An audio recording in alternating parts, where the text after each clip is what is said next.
2023 is coming to a close, and this year has been absolutely insane in terms of the games we've gotten. Insane.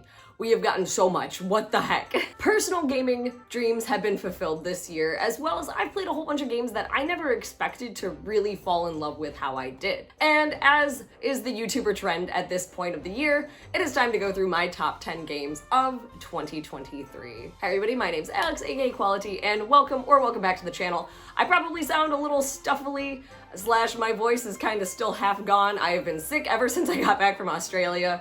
It's been a mess. So, blow your nose and use hand sanitizer, please and thank you. But the days of 2023 are dwindling and I need to get this video done, so we're doing it. We're just gonna do it. Now, as I like to do before doing any kind of list like this, disclaimers. Number one, this is my own personal list. I'm not saying these are the best games that came out in 2023, because as I said in the introduction, there have been so many games that have come out this year that even if you could objectively rank games, which you really can't, I wouldn't be able to. There's just so much good that came out this year. These are entirely based on my own personal gaming opinions and preferences and experiences, so keep that in mind. If you don't see a game on this list that you fell in love with, then I'm sorry, maybe I didn't play it, or maybe I just didn't have the same reaction. So just keep that in mind while watching the video. And if you still get angry about it, comment about it, because then that helps drive up the algorithm and it helps me out a lot. So there you go.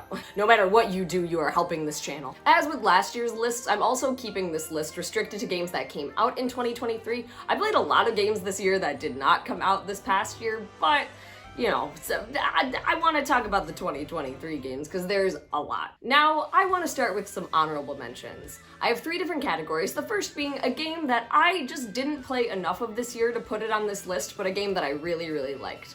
And that game is Pico. Pico is an adorable tea-making simulator where you're in this whole town full of cats! And I know I've talked about Pico on this channel before, but I really do adore the aesthetics of the game, the whole plot of this game. It's just so cute. Pico is still technically in early access, but it's been out since like the summer, I think. And I was able to stream it for a little bit when it first came out, and I had a blast. It was so cute. I just haven't had a ton of time to go back and play it, which has been very, very sad for me, because I know the devs keep updating stuff, and I follow their Twitter, and Kitten Cup Studio is just so cute. I love them. They're wonderful. And yeah, Pico is a game I really, really, really want to spend more time with as it continues to be worked on. So that is one that I will be frequently revisiting when I get the chance. But I highly recommend checking it out if you are a fan of tea and cats. Again, it's adorable, it's so sweet, it's very relaxing, and yeah, it's great. Now, another honorable mention, a game I didn't play. Now, as I've said many times, as everybody has said, in any gaming sphere, 2023 has had so many games. And this is one game that I unfortunately have not gotten the chance to really play. I played it a little bit, but certainly not enough to form a full opinion on it, but a game that I know I'm going to enjoy, and that is Super Mario Bros. Wonder. Now, yes, that is a shock that I do not own Wonder. I don't have it. I've probably played maybe like 15 minutes of it. And yeah, it's kind of shocking. When Super Mario Bros. Wonder came out, I was actually kind of not in a great financial position. I was just about to go on my trip. I knew I wanted Super Mario RPG, so choices had to be made, so I went with that one over Super Mario Wonder. However, I knew just based off the trailer that this was going to be a 2D Mario that I was actually really going to enjoy. I'm not the biggest 2D Mario fan, especially after just getting fatigued from playing so many of the new Super Mario Bros. Series, but this one really swayed me over. It was immediately cute, and just seeing the Piranha Plant parade thing and a bunch of other just fun, cool, and wacky stuff, I was hooked. So at the time of recording this, it is not yet Christmas, it is Christmas Eve, so hopefully I will come back post the holidays with Mario Wonder. And for the final honorable mention, a game I played this year that did not come out this year. Now, I know I said in the disclaimers I wasn't really going to talk about games not from 2023, but this is a big exception, so I figured I'd make an honorable mentions category for it. This honorable mention goes to Xenoblade Chronicles 3. Now, I said, I think literally in the honorable mentions for last year's top 10 games, that Xenoblade 3 was the one that I hadn't played that I know I would absolutely super love. And yeah, I was right. I was 100% right. Xenoblade Chronicles 3 was actually the first game I played of 2023, and that game has been living rent-free in my head the entire year. It is a beautiful masterpiece of a game, from story to the music to the worlds to the combat. It is so much of Xenoblade that I love. And now, having officially completed the entire series, I can safely say that Xenoblade Chronicles 3 might just be my favorite of that trilogy. Maybe. It's tough. It's so tough because then I keep wanting to say that one is. But Xenoblade Chronicles 3 like changed my life in a weird way. It made me re-fall in love with the series after my fallout from Xenoblade Chronicles 2, which has been remedied. I will say, no spoilers, but I keep saying that a video is coming. It is, I promise, it is. But Xenoblade Chronicles made me laugh, made me cry. It was an emotional roller coaster and truly a gaming experience that I will never forget. If I could go back and replay one game for the first time ever, it'd be Xenoblade Chronicles 3. It was an incredible experience. And now we get into the list. Number 10 is a little indie gem that I didn't think that I would fall in love with as much as I did. It is a game that when I feel very stressed out, it's one that just immediately pops into my mind as a game to play, and that is Sticky Business. In Sticky Business, you are a small business owner running a sticker shop, and you have full customization of the stickers that you make. You're able to buy different patterns for your stickers, different shapes, different packing things. It is so relaxing. It's got a really cute pixel art style and soothing lo-fi music in the background. Not only that, but you can print out the stickers that you make, which I think is just incredible. I think that's so funny. I played it on stream first, and I remember after I got off of that stream, I just kept playing Sticky Business. Like, it was such a wonderful experience.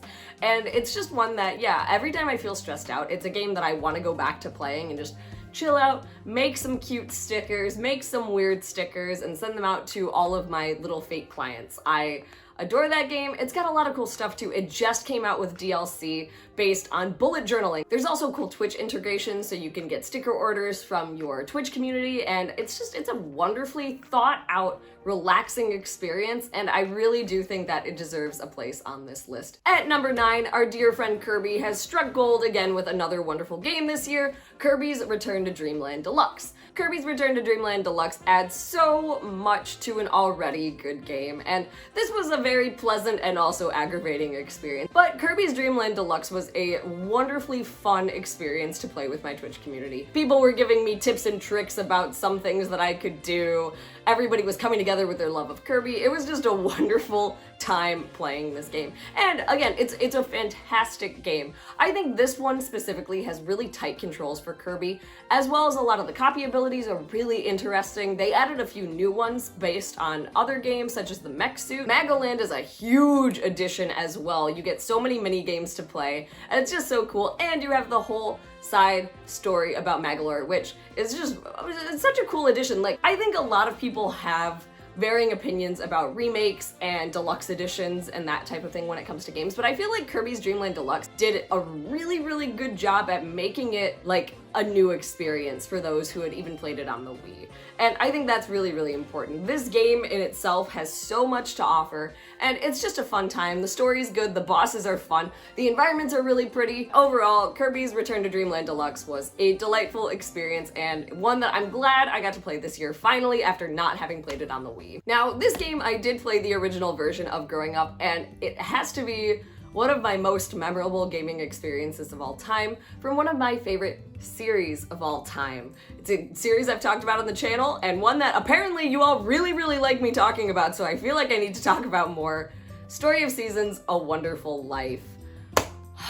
This was a miracle when it came out. I am a longtime fan of the Story of Seasons Harvest Moon series, and to get a remake of one of my absolute favorites was incredible. We got a Friends of Mineral Town remake a few years before, but this remake really promised itself to be a pretty reliable remake to the original. Not saying that the Friends of Mineral Town one wasn't, but there were definitely differences in that one, whereas this one, it kept all of the things that I really wanted it to keep, while adding and updating and overall making it a wonderful gaming experience for 2023. Now, one of the main reasons I love A Wonderful Life so much is the town of Forgotten Valley, or formerly known as Forget-Me-Not Valley, which I will say is a better name. Just saying. The original names are the better names. That is my one critique. You get so involved in this little town that you're in, you really come to know the people living there, and you grow up alongside them, and that has always been my favorite thing about this specific entry in the series. And I think this remake really does that idea justice.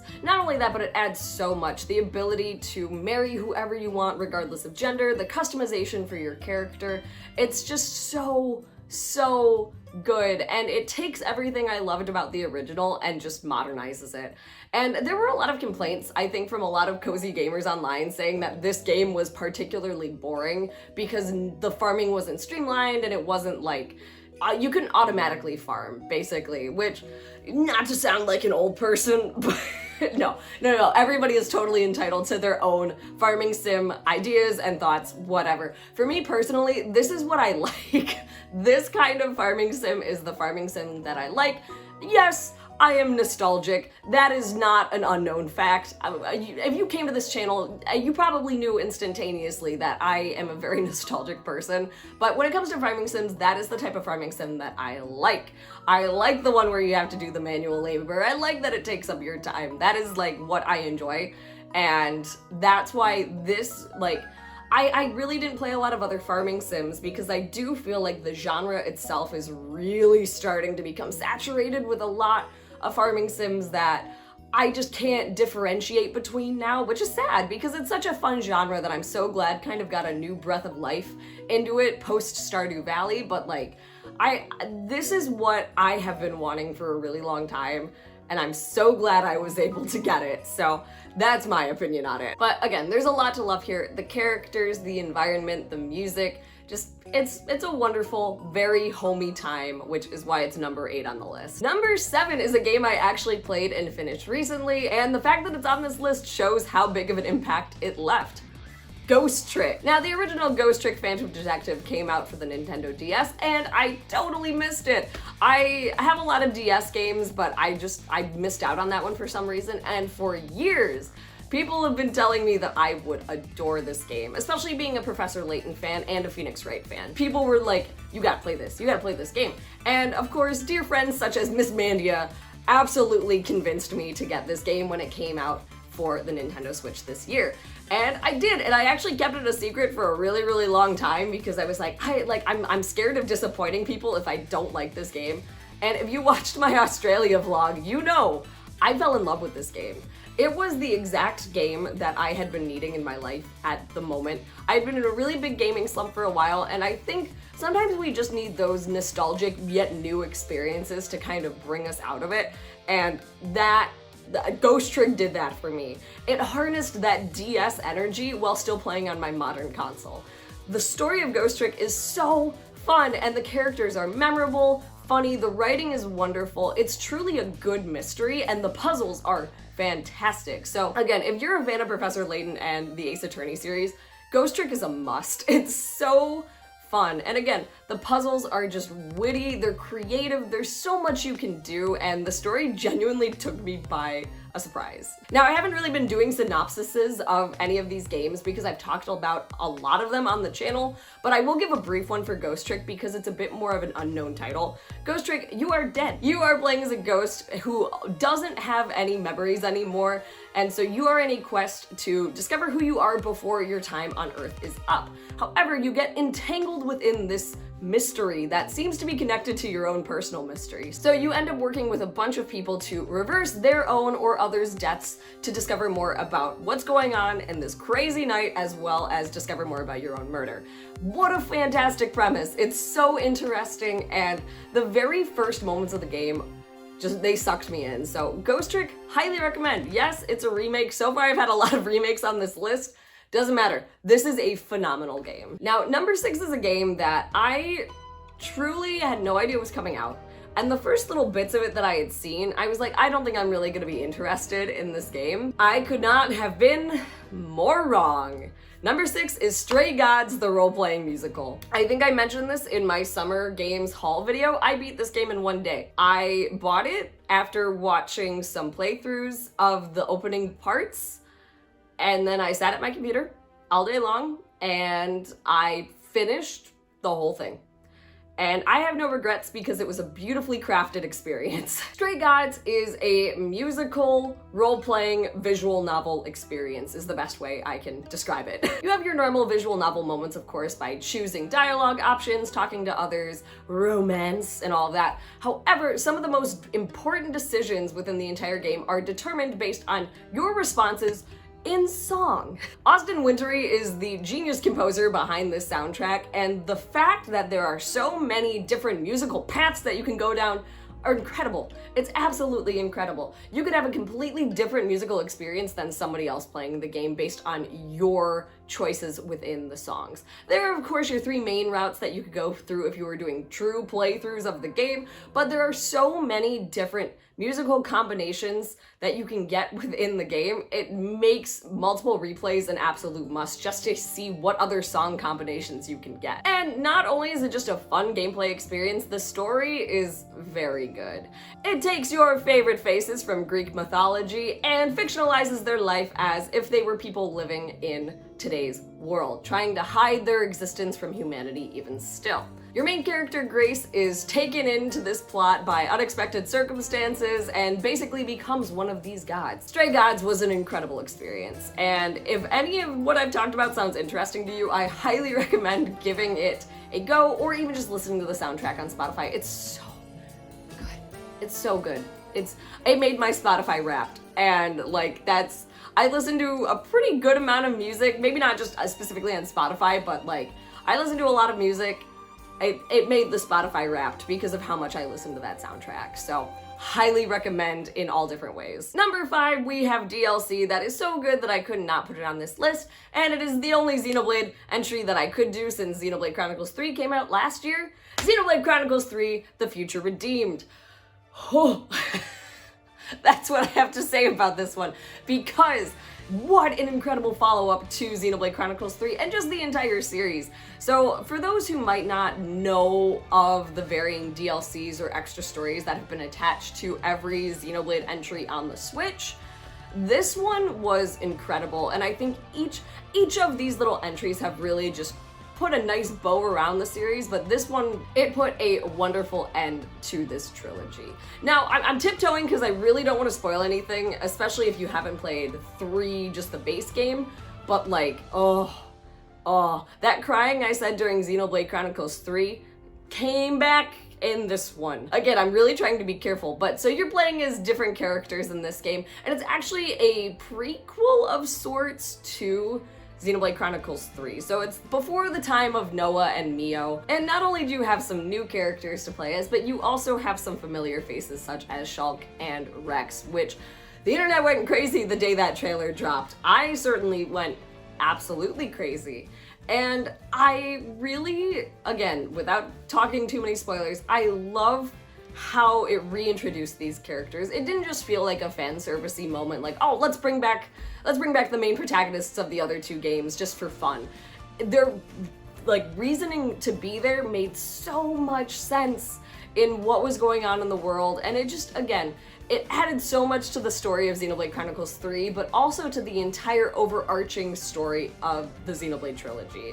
And if you're a fan of the series, it is a must play. It's so worth it, and I just couldn't recommend it anymore. Like, of the side stories, this Future Redeemed is definitely my favorite of the DLC side stories for the Xenoblade games. And it's so good, because it's such a good standalone thing, too. The gameplay is super duper fun, very derivative of 3's itself, with a few really minor changes based on the new characters. And just, it's wonderful. I get giddy when I talk about this series, and it's just so good. It's so good. Future Redeemed, play it. If you haven't played 3, play 3 first. Play Future Redeemed. It's great and so worth your time. Another newer release, and one of my absolute favorite games of all time. We're getting into that part of the list where I'm really gonna start gushing quite a bit.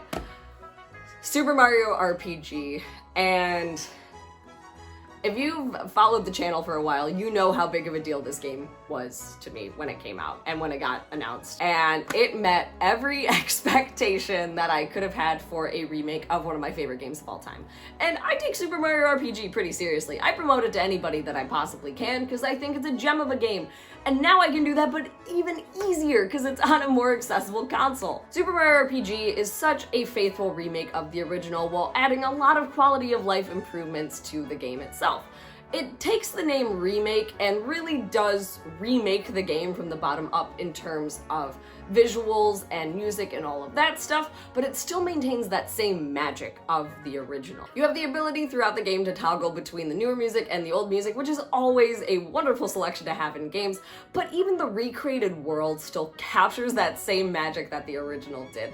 The new graphics will of course lack that SNES charm that the original had, but it brings about this new charm too. And it's so familiar and new at the same time. This game is gorgeous. Some of the locations in this game are absolutely beautiful. And talking about some of the new stuff such as the chain attacks and the group attacks and all of that stuff, I really think they're welcome additions to the game. They don't detract from anything, although they might make the game a little easier for seasoned players. Regardless, I think it only adds positive things to the game. It's not too distracting, it fits very well within the game itself, and I really think they're welcome additions. There's also difficulty levels, so you can have a much easier experience or your kind of normal experience. And again, while I personally think the game is easier than the original, I've played the game so many times that could be it.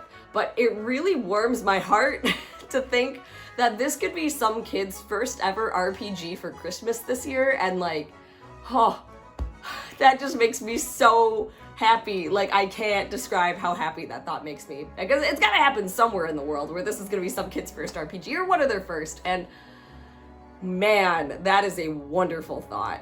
This game means so much to me, and there were so many different ways that this remake could have gone poorly, and I think it was a really faithful remake. Aside from the new additions, which again, I really like, and a few dialogue changes, it's really a reliable, faithful remake. So I love it, I love it. Number 3 is an interesting one, and I think, I don't know if people will be mad. I actually think more people will empathize with this decision than not.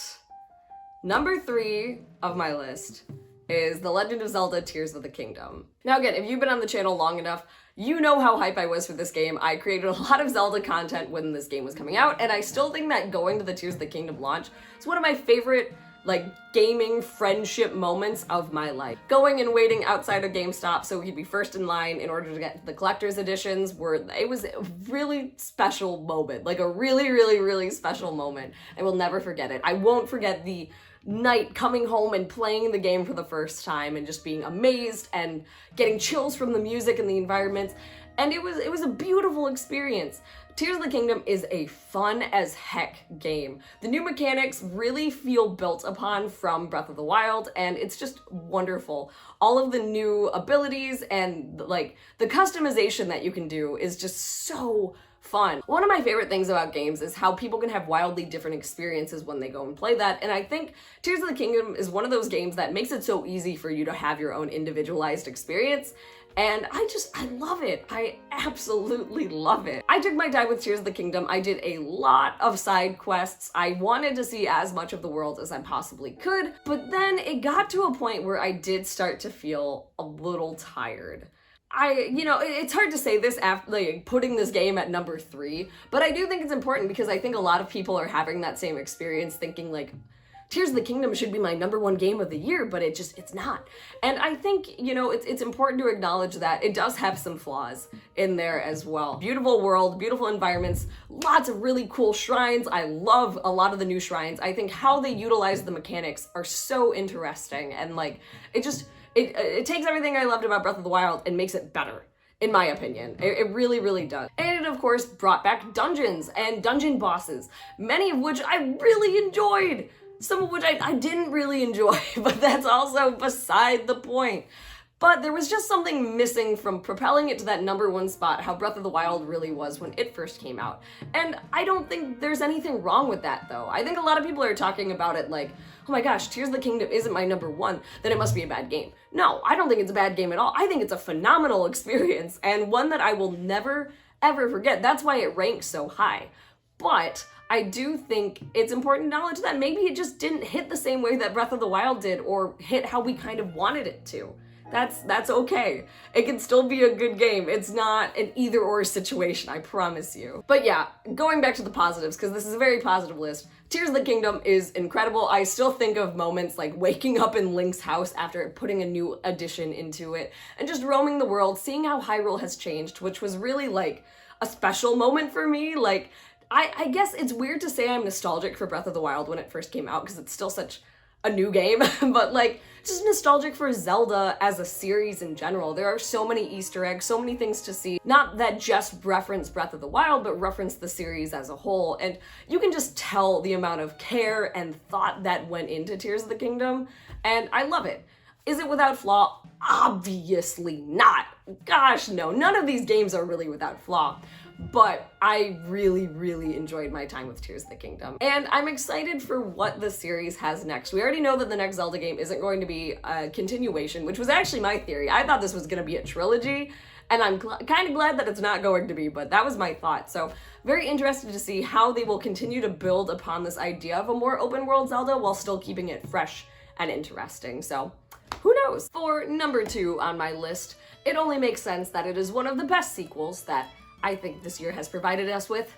Octopath Traveler 2. I am a big Octopath fan. You all know that. I'm saying a lot of things you people probably already know, but Octopath Traveler 2 is a phenomenal game and I love it. I was really surprised at how many people did not think Octopath 2 was an improvement over its predecessor, when I personally thought that it was an improvement in almost every way. Octopath Traveler 2 did a lot of kind of what Tears of the Kingdom did by expanding on a lot of the ideas that its predecessor provided. However, where I think in some ways Tears of the Kingdom falls short, Octopath Traveler 2 just absolutely supersedes expectations in this regard. One of the main problems a lot of people had in the first game was that it was far too grindy, and that the stories didn't connect in any way, so it constantly felt really hard to connect to characters.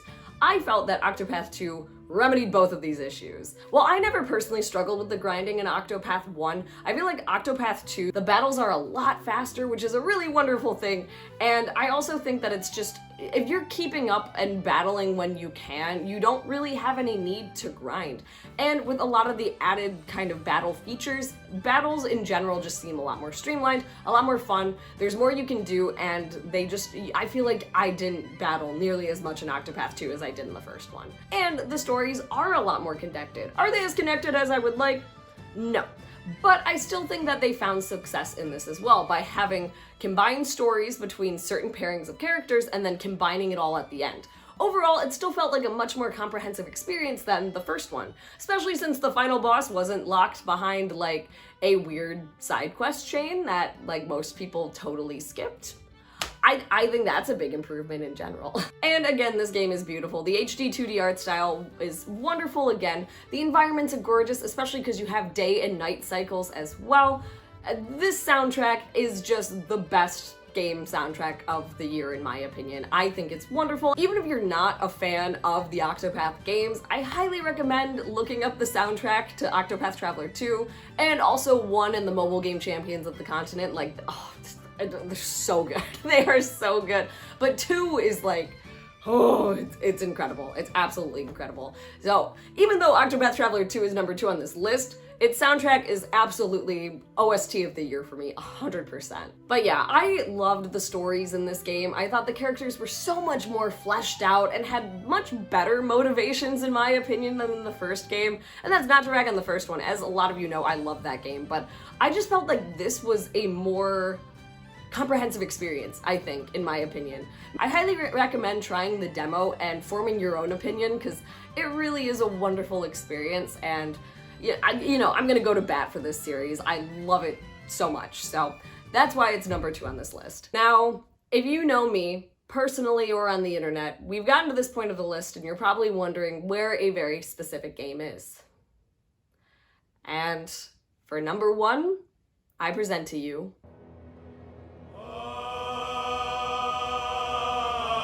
Yes, obviously Baldur's Gate 3 is number one. What else did you expect from me? Like, really? So to give a little background on my Baldur's Gate 3 experiences, because I don't think I've really talked about it on the channel that much. I have a little bit in a few videos here and there, but why is this game my favorite game that I have played in 2023?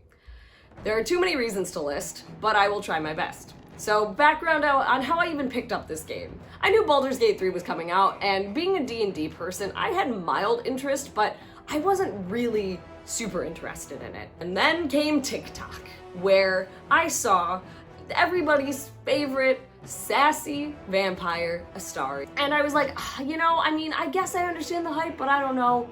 I just don't know. And then I saw not just Astarion, but the rest of the cast, and saw their interactions, saw their dialogue, and became even more and more intrigued. And so the idea of this game kind of ruminated in my mind for a few days, and then I went to the Renaissance Festival, and it was a wonderful time. I had a great time with friends, and it was just great.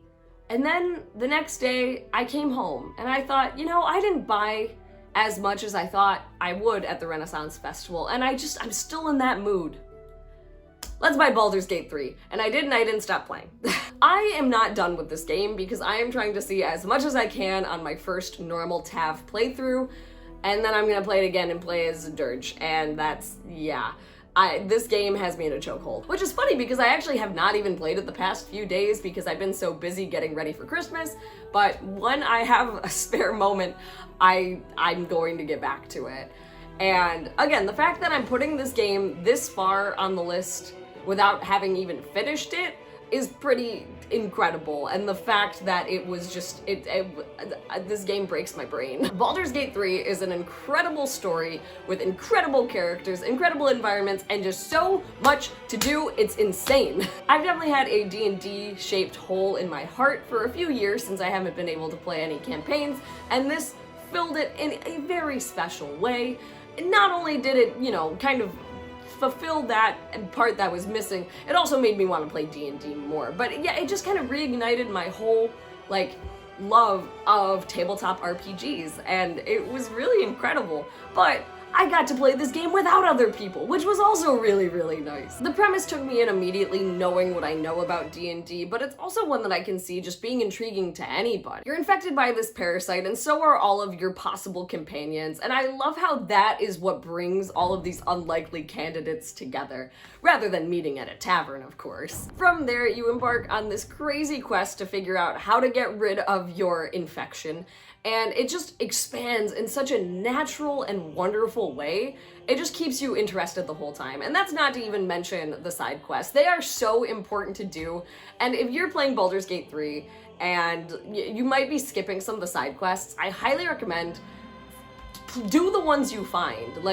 They had so much to the world building, and you meet some of the best characters by doing the most random side quests.